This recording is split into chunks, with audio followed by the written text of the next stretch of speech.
Hey there, and thank you for joining me on the Parable Podcast. I'm Danielle Zapchenk. Have you ever had to pivot in your life and find some clarity in who you were called to be? You may be like, Danielle, this is me all the time, and I am still trying to figure out what that is all about. Well, you are in for a treat today with author, life planner, therapist, and founder of Women of Consequence, Dokun. She shares her Parable experience and what she learned from it. Let's just put accurate language around what you're already doing. We're not trying to manufacture anything, but how can you unapologetically just state the truth about your life? And I think when women have that freedom and permission, and men as well, because I have worked with some men as my clients, when they have that space just to go, oh, it's okay for me to admit that I want that. I can be honest that God at some point put this little desire on my heart and that there's no judgment here. Some of the most beautiful things come out of that space. Here's my conversation with Dokun. Well, Chanel, welcome to the Parable Podcast. I met you a couple months back, and I'd have to say that you were engaging as a speaker. You were relatable, and you were so funny. And so I'm so grateful to just get a chance to really get to know you a little bit more today and hear about your story. You have some big things coming up in your life, so welcome. Thank you so much for having me. I'm so excited to talk with you today. Sure. So you are a new author. Your book is coming out this August. It is called Life Starts Now: How to Create the Life You've Been Waiting For. You're a life planner and a therapist, and you're the founder of Women of Consequence. So you just have a couple things going on. Just a few. I'd love to know, as a child, were you somebody who helped your friends, or you helped your brothers or sisters, that you were just that person that people went to, or would you say not so much? Oh, totally. I was that person. I am the person who is standing in a grocery store line, right? And like the person behind you starts talking to you and you think it's chit chat. And then all of a sudden they're pouring out their life. And it's just, I've always been that person. So I definitely best girlfriend in that way. As a writer, has writing been something that you've loved doing? Has it been a challenge? Has it always just kind of been in the back of your mind? Yeah, it's been just a real passion for me forever. I wanted to be a writer since the time I was a little girl. When I was about 4 years old, I taught myself how to read. Because I was obsessed with the story of Cinderella and my mom wouldn't keep reading it to me. So I wanted to I love the idea of language from that early on. I love the idea of writing. I really respect the field and the art form. And I think it's been really fun to kind of step into these shoes now as an author. Because I used to work in magazines, so it was a very different type of writing. But yeah, it's great. It's hard, but really fulfilling and rewarding. So Chanel, what does your day-to-day look like? You know, who's in your family? Where do you guys live? What do you like to do? Well, every day feels like chaos. I do try to have a little bit of order. I have this thing I call like my reclaim the morning practice. So a typical day for me is like starting the day very easily and quietly and in my own voice. And then like mayhem and madness happens. So I'm married. My husband's a psychiatrist and we both work in mental health. And so we work remotely. So we're at home together. And then I have a little boy today's his birthday. So he's just turned 7, which feels so weird. I have a 7-year-old second grader. And I'm pregnant with my next baby. So that's also really exciting too, just to get to expand our family. But we're based here in Atlanta, Georgia. Tell me a little bit, when you say reframing your mornings, is that something you've always done? Is that new to you? And kind of like some tips and maybe like how we could incorporate that into our lives. Absolutely. I love this practice. I will say it is one of the game changers for me in terms of both how it has impacted my faith and like enhanced my time with God. And it's been really transformational in terms of me discovering more of my life purpose and staying centered. So the practice for me started actually when I was living in New York in my 20s. My pastor had come up with this phrase, reclaim the morning. It was meant to be this like subversive act of going against the tide of the New York culture. And I started doing that. And then I realized, the idea was waking up in the morning to read scripture and to spend time in prayer with God. And I love that. But then I started to expand it into like a stream of conscious type of journaling practice as well. And as I started doing that, I realized There is so little time that I spend in my own voice, in my own head. The world is constantly forming me. So it's an easy practice to start. You can, get started tomorrow, spend time. I usually say wake up early, spend 20 or 30 minutes actually trying to journal and just focus on what is God telling you? What are the kind of hidden fears, desires, things that are laying on your heart? And then move out into the world rooted in who you are before the world starts to define you. Yeah, that's good. Before the world starts to define you, because it is easy to get into that mindset and that place of just feeling overwhelmed. So you have a 7-year-old and you were in your 20s when this started and you're about to have a baby. So have you seen this practice change for you over time, or do you give yourself a little bit of grace because every season can be different? Absolutely. We have a course actually within Women of Consequence around how to start this Reclaim the Morning practice. And one of the things I try to acknowledge is that, especially as a mom, there are demands on your time, and it is both more necessary now for me to do it because I realize how little of my day is rooted in my own voice or my own needs. And it is 1,000 times more challenging. And so I've had to be gracious to myself. I love that you use that word in terms of giving myself the space to say there are some mornings it doesn't happen. I need sleep, and that's really the need. If I can do it like 5 times a week, I feel really good about that. And I notice the change in my life when that happens. We are in the midst of summer right now. And gosh, there are those, I love my kids, but the summer just like completely changes our season of life. And it is so hard. And I can feel those things that I loved while they were in school slipping away. And so trying to know, like, we only have 50 more days until school starts. We're just saying, like, mom. It's counting. Exactly. Mom needs like this time. So just to help them know, because I think that's good for even probably your son. I don't know if he's up at that time, but just to see those habits forming so that as they grow up, they figured those things out as well.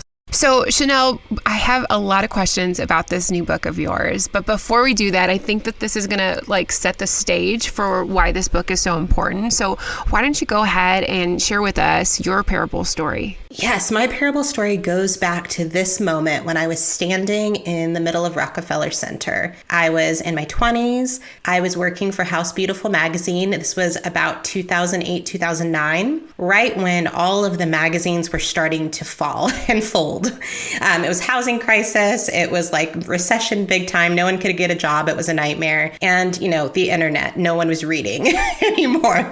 And so it was this terror that was constantly surrounding us in the magazine industry. And so I remember that fear, but I was at this like little engine that could magazine, House Beautiful, that had been around for hundreds of years. It was such a small book that we had very little expectations in some way of how it would perform. And we started doing this really cool thing where we would build a life-size kitchen in the middle of Rock Center, right where they put the Christmas tree. And it would be live for a week with a ton of industry events, and then they would convert it into a bar. So people would hang out, US Open. It was awesome. Now, one thing you should know is that about 350,000 tourists or people in general pass through Rock Center every day. So it is a lot of foot traffic. And I was standing at an industry event behind the velvet ropes, and I'm staring at all these people who are looking back at me and kind of wondering, like, who is this girl? She must be someone because she's behind the ropes. They're thinking like we're right near SNL and like the Today Show. What's going on? And I'm looking out at them and I'm thinking, oh my goodness, I have made it. This is the dream. Ever since I was a little girl, I've wanted to work in publishing. I'm at a magazine. I'm in New York City at Rock Center. I'm doing it. And that thought was immediately followed by the idea that this is so unfulfilling. And I just thought, wow, this is everything I thought I wanted. And it's not enough. This dream is not fulfilling enough, and that God must be calling me into something bigger. And I realized that I had all these passions that were kind of hanging around the margins of my life that I hadn't indulged, and other things that felt really rooted in my purpose. And writing was only a part of that, but I had made it the whole of my life, and I had been living for what looked like success in the ways of the world, and I felt like I was called into something new. So I made a big pivot in my life. So that's kind of my story. That was the moment for me. Wow, I loved what you said, that you recognize that the passions around you were just in the margins of your life. And I think that is so true for so many of us, that we have all these passions, but we feel like, okay, well, this is my job, this is my calling, and somehow that can't be incorporated. So you said you were unfulfilled, because I think that there's those ideas, we have these mindsets of like, when I get to this point in my life, it's going to feel so good. I'm going to know exactly what I've accomplished. But then you just recognize like you're at the top of the mountain. Do you think that was a top of the mountain experience, or do you feel like that was really just the beginning for you? Yeah, well, at the time I thought it was the top of the mountain, and really it was just, one step. And actually there was much farther to go, but it was higher than I'd ever been. And so I kind of thought that it was amazing. You're right. There were all these other pieces of me that I hadn't even tapped into, that I hadn't given time to explore. And I think that a lot of women do this. I experience this a lot in my work now. When we talk about calling, it's often very rooted in the idea of career. And part of what I try to invite women into is the idea that your calling is much bigger. Like God has bigger plans for you than just what you're going to do for work or how you kind of financially make a living. And so we need to start to seek out our purpose and have a compelling reason for being in all spaces of our life. And that was kind of what I was being invited into. I remember there's this book when I was in college, Rick Warren, The Purpose-Driven Life, like that. Yes. I remember that. I did not read it. We were supposed to read it as a church and I just couldn't do it. But I think the concept of purpose, I was just talking with another girl that we were at that conference together, and she works with 18 to 25-year-olds.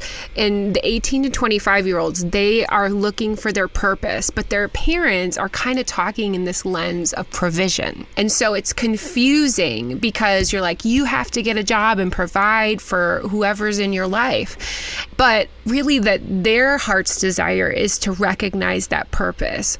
Did you feel like that your purpose had shifted through that time of working in publishing to therapy? Or was that something that was always inside you, but you guess you just didn't know how to formalize it? Great question. I think that I realized that the core purpose had always been the same, and it was the manifestation or the execution of it that had shifted. So I thought that, part of the language of my life purpose. So, one of the things I do with women is I help them create a life purpose statement. My life purpose statement. So, hold on to your hats. It sounds a little bit, like I'm so such a much or something, but it's meaningful to me. I say that I exist in order to identify brokenness and share ideas to empower wholeness and facilitate cultural transformation. And so when I think about that purpose, that was something that pre-existed my job at a publishing, house.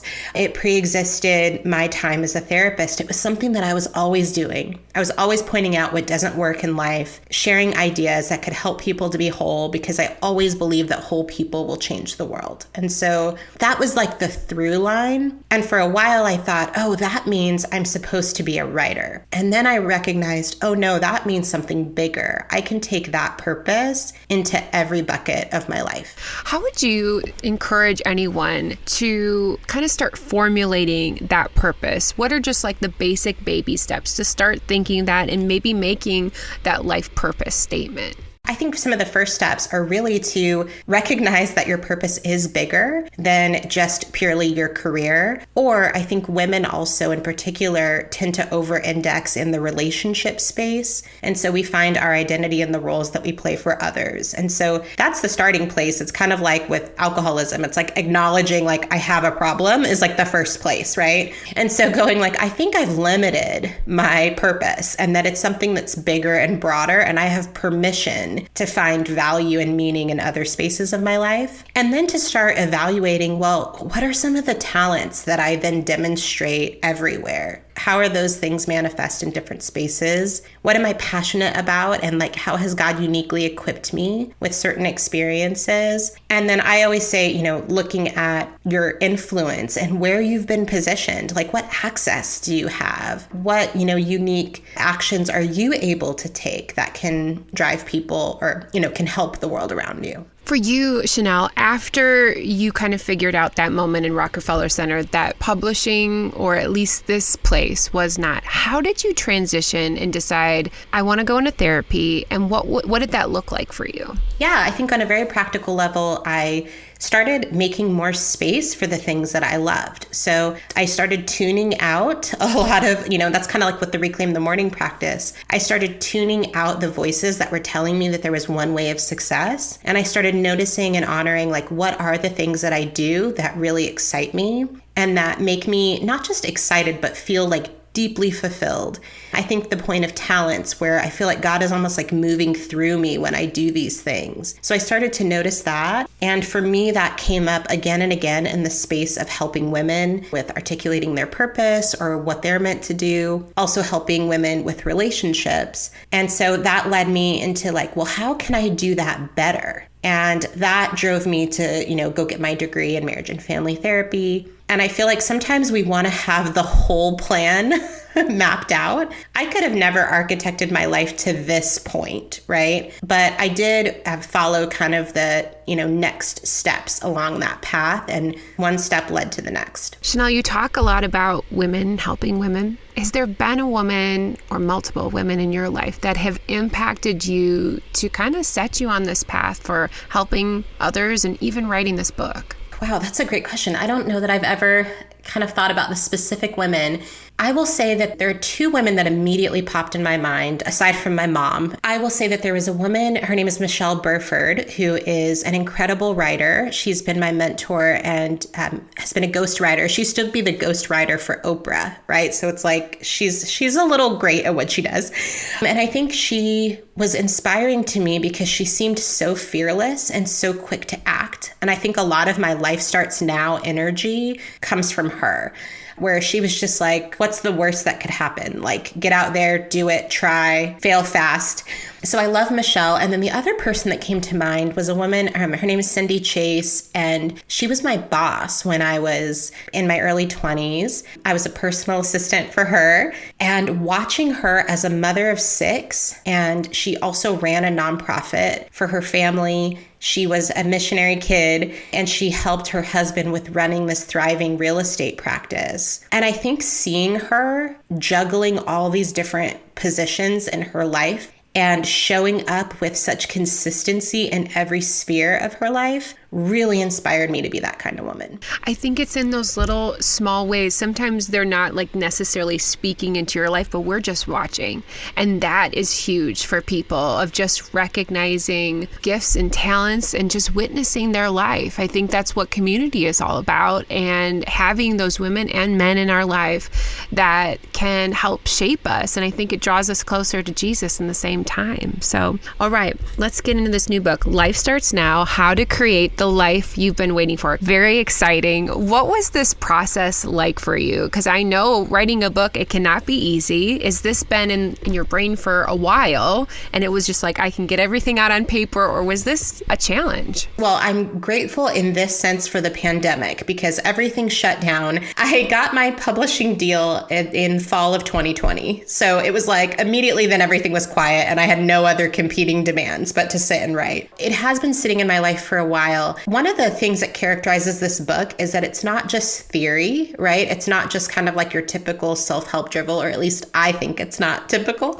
It's really rooted in the stories of the women that I've worked with. And so I got to, for that year, step out of the actual work, the practice. I was still seeing some clients, but I was able to say, how can I take all of these things that I do in these intimate moments with women as I help them experience breakthrough? And how do I now bring that into a space where any woman anywhere can have this same type of experience on her own? And so that was exciting to me. So it was hard in terms of the diligence of writing and that kind of discipline. But it was something that felt like it was just the overflow of like a decade of work. So in that sense, it felt easy. It was just sharing the stories and telling the truth. I think that goes back to your purpose of when we can just share what is completely natural to us, we know that we are in that sweet spot. So that's beautiful, Chanel.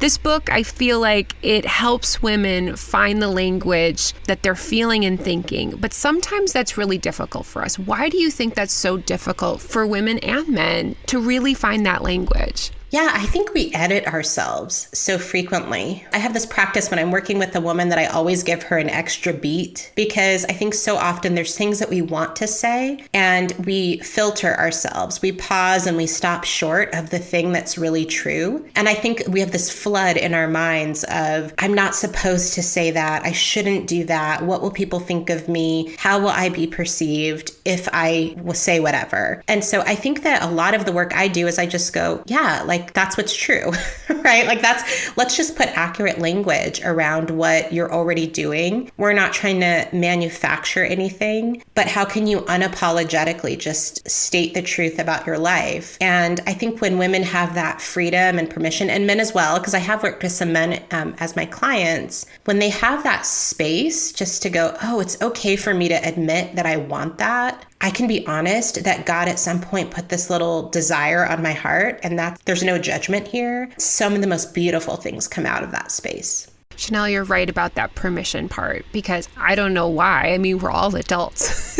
But to just say, hey, I give you permission, or like, it's okay to do this, that just lifts so much weight off of our shoulders. So I'm glad that you're doing that with your clients and also incorporating that into this book. There's so many topics you're going into. Two of the things that stood out to me were, one, finding flickers of genius. I want to know what that's about.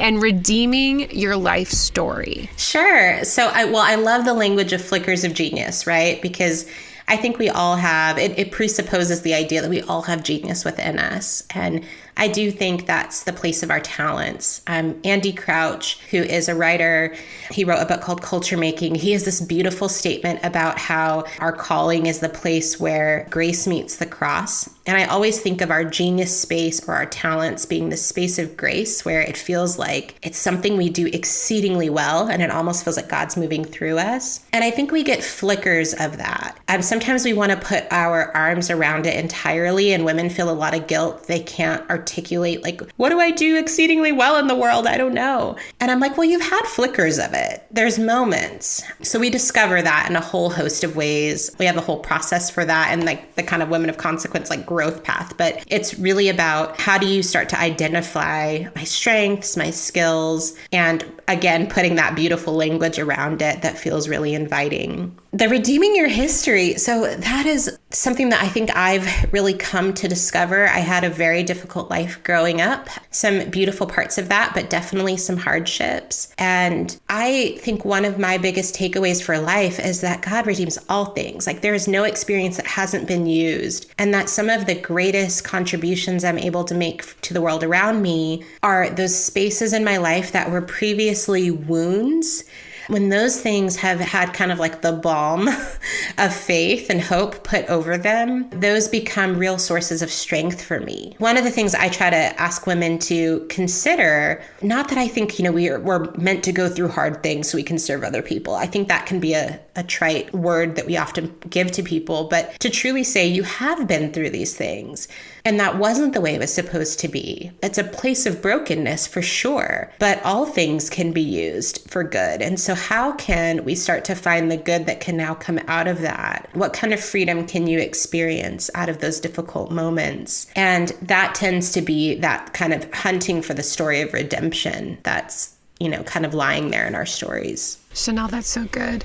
I think for those of us who have walked through hard seasons and just hardships in our childhood, sometimes we look back and we wonder, why did that have to happen? And I think that gives us the space and the empathy to listen well to other people, to know that their story also matters as well, and that we can build off of that from each other.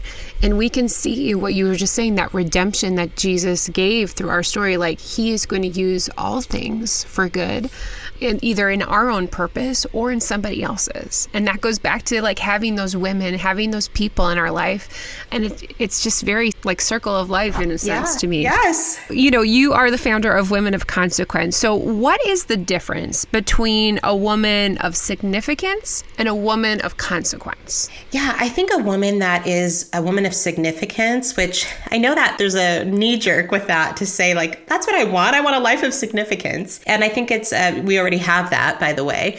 But to be significant seeking is really to be externally formed, right? It's to find your identity in something that's outside of yourself. And so that is in the space where we allow our career, our relationships, the things that we own, those things start to define us. And we put our needs on the back burner. We're out of touch with what we really want, who we are, and what we need. To be a woman of consequence is really to be someone who is deeply rooted and you live from the inside out. And that's where you are in touch with what your purpose is and how that then allows you to make ripples in the water of culture around you. So you're prioritizing your own voice, you're prioritizing the identity that God has given you, and you're really living with more intention. I like what you said of prioritizing your own voice, because sometimes when we do put our purpose in the roles that we play, you're right, those needs go to the back burner and we're not really able to say what we need, what we want, not necessarily in like a domineering, hard way, but just like, this is what I need right now. So that's huge. I think a lot of us struggle with that. What would you say if there are like three main questions women are asking when they're talking about clarity? Like the moment that you felt, I'm assuming when you were in Rockefeller Center, there was a journey to therapy. It wasn't just like, oh, the next day, I know exactly what my calling is.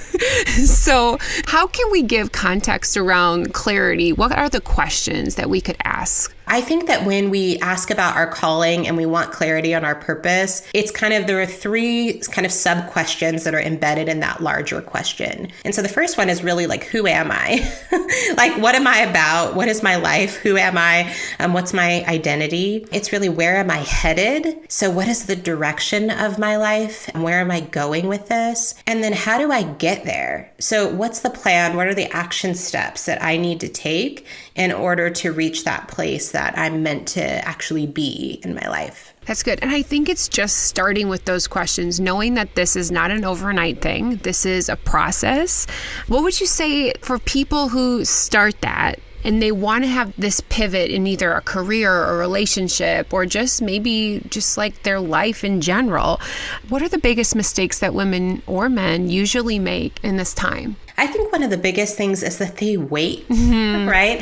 I think that they wait for eventually. And that's why like I said, I named the book Life Starts Now, because I think that we have this sense of, I can experience that kind of purpose at some other juncture in my life. Like once I acquire this, right? It's like single women think like, oh, once I'm married. And then married women think like, oh, maybe once I have kids. And women with kids are like, once these kids are finally out of here, I can start to like actually live my life, right? And so we have this like eventually type of existence. And so I think actually trying to embrace those questions right now is so critical, because, tomorrow is not promised to us. And then I think the other mistake that we make is actually leaning on other things to start to define or answer those questions for us rather than looking within. So, of course, I'm a therapist, I'm a life planner, so I do recommend, having a guide in your life that can help you. But the point of the guide isn't to do the journey for you. It's to take you along the journey so that you can do it yourself. And so I think it's finding those spaces where you're the one who's answering those questions rather than kind of turning to your spouse and saying, who am I and what do I do? Or looking to, your girlfriends and saying, well, what am I about? What should I be doing? Those are some of the big mistakes that I see, women and men making in their lives. Chanel, what of those mistakes resonate the most with you? What have you struggled with as you've been on this journey of your life, from publishing to therapy and everything in between? So I will say I am plagued by probably the tendency to want to look outside of myself. That's why I'm so committed to the power of staying in my own voice. I am experiencing that right now with the release of this book. It has felt like there's so much pressure because it feels like there's a way, right? Like there's a way that you're supposed to do this. There's ways that I'm supposed to show up online.